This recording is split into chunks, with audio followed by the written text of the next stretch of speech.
Hello, I'm Daniel, and welcome to the Emunah Project.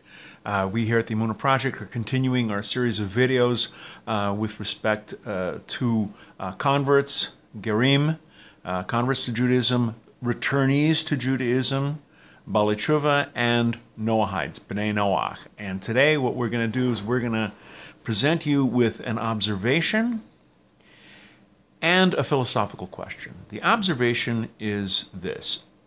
When you're starting to be more observant, when you're starting to obey the commandments and live your life as an observant religious person, and other people start to know about it, you might encounter this reaction from less observant or non-observant people. They will say, I keep the commandments, I keep them in my heart. I keep the Torah in my heart. They don't do anything, but they keep it in their heart. And so the thing is, God doesn't say, only keep the commandments in your heart. He says to do them. He says, keep kosher.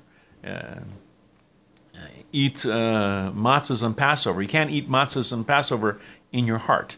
You can't wear tefillin in your heart. You can't nail up mezuzahs in your heart. You can't hear the shofar on Rosh Hashanah in your heart. These are things that you can only do with your bodies, with your senses, with the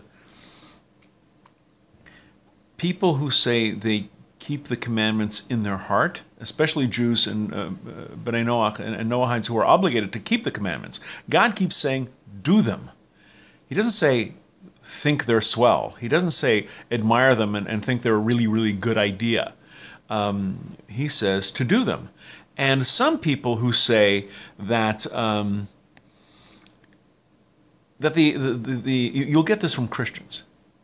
It's impossible to keep the commandments. It's impossible to keep them perfectly. You can't do it. Well, first of all, God doesn't say keep them perfectly. He doesn't expect us to keep them perfectly. He expects us to do them. He made us. He knows more than anyone that we're not perfect. And He's given us a mechanism, tshuva, if we do something wrong. But secondly, like I said, God says do them. And God Himself contradicts them that say, listen, these commandments, they're not way, way up in heaven where you're saying, who's going to go up in heaven and bring them down and tell us how to do these things? They're not so far across the sea that we're going to say, who's going to cross the seas and get these laws, these words to tell us what to do? No, God says they are near to you. They're in your mouth and in your hearts so that you can do them. This is in Devarim. This is in Deuteronomy chapter 30, verse 12. We can do them. Now, it says, okay, the commandments, they're in your mouth, they're in your hearts. Great. Finish the verse. They're near to us, in our mouth, in our hearts, so we can do them. They can't just stay there. We have to act them out. We have to do it. You can't keep commandments in your heart. You can't nail mezuzahs to the doorposts of your heart. So a little observation there. Now, a philosophical question. Why do we need a physical world? It's a valid question. Why do we need a physical world? Why do we need Earth? Why do we need our spirits, our souls are spiritual. God is spiritual.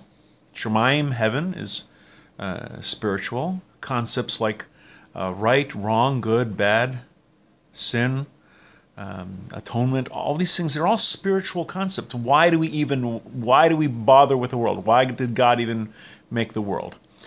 As we alluded to in the observation with respect to the people who keep them, the commandments in their heart, what we call cardiac Jews.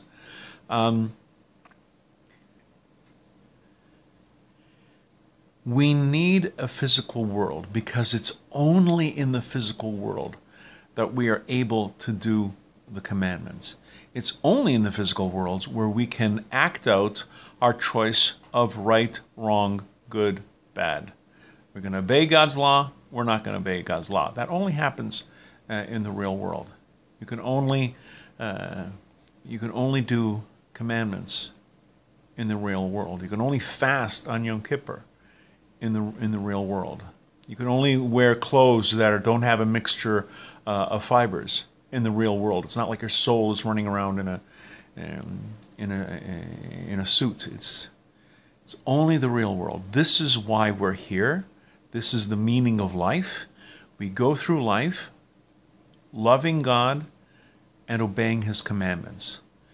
When all is said and done, King Solomon says, what is the bottom line of everything?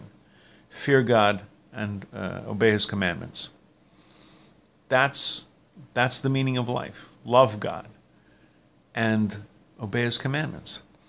And this whole cardiac believer thing, I'm sure as the Noahide movement grows more and more, we're going to have cardiac Noahides, keeping the commandments in their heart. Bless them. But that was today's observation and philosophical question. We're going to be doing more videos in the future. Please come back. Please watch. Please learn. I hope you find them enjoyable. I hope you find them meaningful and helpful. And until the next time, on behalf of the Emunah Project, I'm Daniel, and thank you too much.